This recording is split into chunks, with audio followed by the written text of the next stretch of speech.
ñëw na ba sama buntu kër. te nekkul maire Fass. non xaar wax la rek. loolu d'abord nañ ko dama bëggoon leeral lool pourquoi ma koy leeral mooy dama bëgg nga xam ne Barth n'est pas maire de Dakar pour rien. C'est pas un accident. Ouais. Qu'il soit maire de Dakar c'est pas un accident. bokkut ak ñi nga xam ni dañu nekk ay assemblée nationale par accident. ñi nekk président par accident. ak ñi nekk premier ministre par accident. ok Barth dafa am fu mu jaar ba yegg si foofu. tout à fait. mais jaar-jaar boobu. mënoon na ko may mu am tey beneen posture tey laajee ko neneen wala revendiquer li ñu koy def neneen defu ko. mais man xam nga lu ma gën a jaaxal ci xeexu mairie Dakar bi. cette bataille de Dakar là li ma si gën a yéem. mooy Pastef dafa jaar par des voies de droit. bien que sax. dañu juum ci procédure bi parce que li ñu ciblé. article yi ñu ciblé wul le maire ça concerne les kii là les comment dirais-je. les conseils municipaux. les conseils municipaux. tout à fait.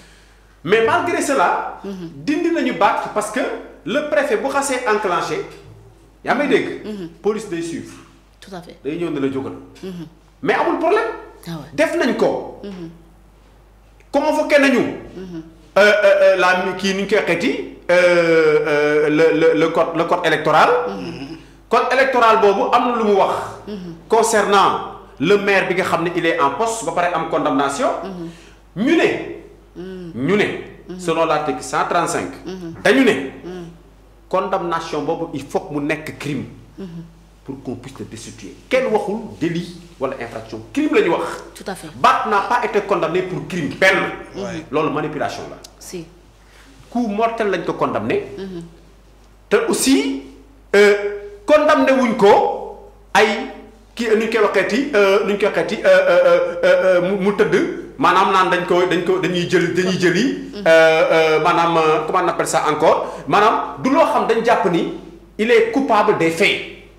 dañ jàpp ni am na situation de légitime défense. voilà ñu jàpp ni les moyens utilisés ne sont pas proportionnels. proportionnels aux moyens de l'autre procès Barth ñu ngi fa woon xam nañ li fa xew yëpp. li ñu toog yëpp xam nañ ko. dañ ko condamné ñii ñoo fa nekk woon. pour délit. pour délit du crime. crime mooy li nga xam ni boo ko defee immédiatement. voilà yow da ngay perdre sa poste. c'est prématuré. dañ lay destituer. te boobaa lan lañ ci wax. c'est le président de la République qui doit destituer le maire. waaw loolu wax nañ ko tamit. bien. Voilà. C'est le président de la République qui doit destituer le maire, pas le préfet. Encore moins un adjoint du préfet. C'est le président de la République ba ñu modifier le code. si la ñu génnee le préfet ci destitution bi. c'est le président de la République désormais parce que dañ ko élire. kon même le préfet amul liggéeyam quoi. c'est pas possible. ils n'ont pas lu le bon code. ils n'ont pas lu le bon code léegi président de la République boobu dafa am ay conditions dégg nga le président de la République bu ñu destituer da koy def ci ay conditions. faute grave. grosse faute. yaa may dégg nga xam ni vraiment c'est évident wala. mu am ay erreurs de gestion yu notoire yoo xam ni vraiment mairie bi foog ñu récupérer ko wala yeneen cas yi nga xam ni ay décès ay ramp ay yooyu mel noonu indisponibilité boobaa dañuy changer. y a que le président de la République qui peut écrire. boo seetloo ba fii may waxanteeg yow nii mënaguñu trouver maire bu remplacer Barthélémy Dias depuis cette période doo poser question lu tax. lan moo tax ñu toog ba période bi soog a convoquer l'élection. la moo tax boobu ba léegi. indiwuñu beneen maire teg. parce que les conseils municipaux connaissent bien les textes. xam nañ ne amul kenn ku am légitimité. non ku ñu fa teg on te crée des problèmes. te demain mën nga assumer mën nga subir les conséquences. tout à fait. parce que demain ku nekk di nga rendre compte. d'une façon ou d'une autre. bien sûr boo remplacer Barthélémy Dias en l'état nii avec les textes yi am nii boo remplacer Barthélémy Dias. nii usurpation de poste la. da nga sàcc postam. oui da nga sàcc postam. usurpation de poste da nga jël postam. braquage la. il a raison de parler de braquage. effectivement gis nga boo encercler la mairie de Dakar avec les policiers. daa mel na nga encercler le palais de la République avec des policiers. c'est le même symbole. ok. parce que il est élu. nga naan président doo fi dugg. voilà daa mel na li ñu def nii. daa mel na dañu dem ci Bassirou Diomaye Faye fa mu nekk. ñu encercler ko avec des policiers. ne ko doo fi dugg. c'est exactement ça. ñoo bokk ñoo bokk même mode d'élection. waaw ñoo bokk le même mode d'élection. maintenant à partir de ce moment. léegi problème bi mooy kay fi mu nekk mooy man débat bi metti waa Pastef moo ma jaaxal. yow da nga jaar par des voies de droit pour démettre Barthélémy Diaz. Barthélémy Diaz par des droits par des voies de droit mais pour suspendre cette éjection. loolu la def. parce que yow mën am nga droit dugal recours pour que Barthélémy Diaz ñu démettre ko am nga ci droit. mën nga bind ñu mettre ko en application. la Cour suprême Barth dugal lettre contesté ko. la Cour suprême di statuer parce que Cour suprême buy statuer amul délai. day toog ba heure bu ko neex. mën na heure bu ko neex. waaw jox benn délai. par contre le juge des référés. boo ko convaincu ci 2 points d'abord le caractère urgent. de l'affaire. parce que c'est urgent. pourquoi c'est urgent parce que Barth a posé des arguments très clairs. Il perd son poste. Il perd son salaire. mais également il perd un travail loolu liggéeyam il est maire. c'est sa fonction de maire qu'il est en train de perdre. kooku mooy le caractère urgent ba en même temps aussi bu bàyyee mu jàll. on va procéder à son remplacement dans les meilleurs délais parce que fixé nañ date. bëgg waaxu la Cour suprême. bien sûr. le juge des référés xam ni kon le caractère urgent est établi. dëgg la beneen bi mooy le caractère de l'illégalité mooy bu fekkee da nga jàpp ni acte administratif bi c'est illégal. da ngay dem Cour suprême. acte bi de baaxul. acte ñaari acte rek nga mënul yóbbu Cour suprême. décision au conseil constitutionnel. voilà décision conseil constitutionnel wala une décision de justice. ñaar yooyu juge des référés du ko laal parce que Cour suprême conseil constitutionnel les décisions du conseil constitutionnel sont susceptibles de recours. loolu dafa leer. décision de justice nag moom boo boobaa Cour suprême bi ngay dem bokkut ak Cour suprême bii di àtte affaire Barthélémy Diaz boobaa da ngay dem dans les chambres. tout à fait ñu xool ñu koy gérer. d'accord donc dañuy cassation la loolu. mais léegi Barth dugal na ko le juge est obligé mais de regarder le dossier de ce père et le juge a accepté que ni effectivement on doit suspendre léegi xam nga fan lañ tuuree. même s'il organise l'élection le lundi xam nga lan la juge bi wax. juge bi xam nga lan la bind liiral bu baax lettre juge bi.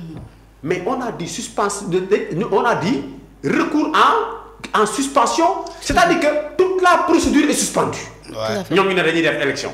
man dem élection xool ba xam. bu ñu defee élection l'élection est illégale parce que le juge de la Cour suprême actuellement moom mooy surveiller ce qui se passe à la mairie de Dakar. le dossier est entre ses mains. Dakar amatul maire. ni nii may wax ak yow. tout est suspendu. même boo defee élection nga remplacer Barthélémy Diaz lundi. du légal. tout à fait. tant que la Cour n'a pas encore déggoo li ma la wax recours en suspension c'est du français tout est suspendu. si. toute la procédure actuellement est à terre. on remet les compteurs à zéro. faut que le juge de la Cour suprême se prononce. ba nga nekk maire Dakar a jar na. mais moom laa lay wax léegi nga dégg leen ñoom Pastef ñu naan waaw même bu fekkee juge bi statué na. même bu fekkee 8 heures la commencé bu nee 9 heures ñun bu ñu kiiwee 10 heures bu fekkee ni élection beneen maire jàll na la décision de la Cour suprême mënul kii waxuñu dëgg waxuñu dëgg c'est pas vrai. jaaxale non mais c'est pas moo tax xam nga lu tax Pastef saa yi demee ci juridiction ñàkk. xamuñu dara xam nga lu tax. les conseillers en droit de Pastef du ñu wax droit par rapport au texte dañuy wax droit par rapport à Ousmane Sonko. par rapport à l'autre émotion. c'est ça le problème. Amadou Ba looloo ko daaneel. il a dit le droit. lors de la loi interprétative. par rapport aux desiderata et par rapport aux attentes politiques d'un parti. moo tax ba mu demee daanu. ça c'est vrai parce que bu demee constitutionnel le conseil constitutionnel lañ ko wax. dañ ne ko sëñ bi. lii c'est anticonstitutionnel parce que y a pas d'égalité entre les citoyens. tout à fait benn. parce que moom dafa jàpp ni waa Pastef ñoo ëpp légalité que yeneen citoyens yi. yéen da ngeen toj taal xeex def yu ñaaw def yu bon. procès war a am nga ne waa Pastef ak ñi nga xam dañ doon xeex. ñooñu génnee nañ leen si parce que ñooñu c'est des combattants. conseil constitutionnel non le droit ne connaît pas de combattants. si. le droit connaît le justiciable vous êtes tous des justiciables yéen ñëppay wuyu ji. ah ouais c'est ça le conseil constitutionnel. tout à fait. mu jógee foofu ñëw ci affaire magistrature bi. mooy ba mu nee député nañ dem magistrat toujours ñoom dañuy lire le droit en fonction des besoins politiques de Ousmane Sonko. parce que Ousmane Sonko a des comptes à solder avec certains magistrats gars yi jël affaire boobu bëgg ko Assemblée nationale. Assemblée nationale entériné que parce que ils ont 130 députés ce qu'ils ignorent c'est que le conseil constitutionnel va vérifier la constitutionnalité de cette loi là. bañ ko yóbboo conseil constitutionnel xamal leen ni la séparation des pouvoirs loolu kenn du ko contester. c'est l'article 88. le pouvoir judiciaire est indépendant du pouvoir exécutif et du pouvoir législatif. tout à fait. Indépendant. loolu la juge constitutionnel bi rappelé. le pouvoir judiciaire est indépendant du pouvoir exécutif et du pouvoir législatif. moo tax saa yu Pastef demee procès. perte wala saa yu Pastef demee dans une action comme ça de justice. wala saa yu Pastef nekkee dans un litige boo xam ni litige la boo xam ni dañu bëgg justice bi wax si. dañuy yaakaar ni magistrat da leen contre le magistrat n'est pas contre Pastef c'est Pastef qui ne sait pas sous quel angle attaquer une affaire ni ñuy attaquer affaire moo baaxul. ay cuune lañu. beaucoup de problèmes avec la justice. non parce que magistrat yi boo demee. yow failles yi nga gisul dans le droit le magistrat le voit. le juge constitutionnel problème anticonstitutionnalité bi droit bi sa texte indi. yow mën nga ko bañ a xam mais le juge constitutionnel bul fàtte ne saa waay il ouvre le texte. fondamental. tout à fait day gis ni texte bi bu ma ko valider. mais je vais violer la constitution. da la koy delloo. si. conseil constitutionnel lan moo tax suprême bi ma xam. mais da la koy delloo. sans émotion. mais Barthélémy Dias tey. lii mu dugal nii en recours. ñu suspendre ko. le juge des référés tenir na compte ci requête bi. te le juge actuellement première barrière bi ñu am mooy le juge des référés lépp loo xam ne def nañ ko fi da koy annuler. mënutul nekk tout est à l'arrêt. tout à fait mais ñuy gëmloo seen militants yi ne leen du dara c'est là l'erreur. ah ouais. faut jamais dire manœuvrer juridiquement avec tes militants. Les militants il faut le dire la vérité c'est ça le problème de Pastef. du ñu wax seen ay militants li am. xam nga Amadou Ba savait très bien que militaire moom seen xel yi lu ñu ko non xam nga Amadou Ba savait très bien ba muy dugal loi am. Amadou Ba def na droit. Amadou Ba savait très bien que cette loi bi ñuy amandé te duggagul assemblée bu demee conseil constitutionnel ñu rejeté ko loi boo xam dañ koy amandé ci plateau yi. tout à fait. kooku daa ko jox un juge constitutionnel. gars yi jàng ba yëy seen ay kayit nga jël ay loi boo xam ne yow dans les plateaux ay Badara Gadiaga dañuy toog di la wax faay yi. nga koy jox un juge. boo demee ci juge da lay lekk. cuune rek. c'est-à-dire que boo demee ci juge da lay humilier. cuune tout à rek. fait. moo tax ils ont eu l'humiliation de leur vie ba pare ñu rejeté seen loi ba pare ñu génn naan ñoo gagné loi boo xam yaa gagné te mënoo ko appliquer. dañoo cuune rek. cuune rek non mais c'est incroyable. Ah ouais. te bu leen Barth gagné dañuy génn ñoo gagné. non mais c'est-à-dire que loolu moo extraordinaire si ni ñuy liggéeyee. moo tax li may demander rek mooy. encore une fois. nous faisons confiance à notre justice. tout à fait bien sûr. nous soutenons le camarade le frère Barthélémy Diaz. ñu ngi koy apporter tout notre soutien. C'est en ça. tout cas nous au NFA. nous soutenons Barthélémy Diaz à 100%. soutenir nit bu am dëgg dafa neex. parce que doo wax loo xamul. doo ko jay doo def benn exagération. parce que ñun Sénégal képp ku xam le droit nekk un homme de justice avec un esprit droit. xam nga ne Barthélémy Diaz doit être remis dans ses fonctions. ñëpp ko xam. tout le monde le sait. d'accord C'est Ousmane Sonko lui-même d'ailleurs qui nous l'a dit. Qui nous a dit clairement que Barthélémy Diaz est quelqu'un qui ne doit en aucun cas perdre sa mairie. parce que Macky Sall da ko bëgg jaay doole. tout à fait. donc loolu ñun ci supposition boobu lañ nekk ñoom ñoo changé wax. mais je pense que ñun ñi nga xam ne ñu ngi dans l'opposition changer posture. ñun ñoo changé ñun suñu posture changé wu suñu wax changé C'est wu. ça. nous considérons que le frère Barthélémy Diaz doit être installé dans ses fonctions li jar woon sax mu yegg ay cour suprême ak ay yu kenn xamul. D'accord. c'est-à-dire que c'est une perte de temps magistrat yi am nañ beneen liggéey bu gën a urgent bu ñu doon liggéey loolu. kii dañ ko waroon jël immédiatement installé ko dans la mairie. defal ko remise kii installation indi préfet mu joxaat que ses prérogatives parce que dañ ko tooñ et puis le droit n'a pas malheureusement été dit. dans cette Exactement. affaire-là depuis le début. exactement. voilà. merci beaucoup. y a un certain Sidi Ndiaye mu ngi leen di nuyu nee na Sidi depuis Ndiaye. Grenoble. ñu ngi koy fay bu baax. Sidi Anne autant pour moi nee na Jibi mu ngi lay nuyu. waaye loolu mooy Sidi. di nuyu Aji.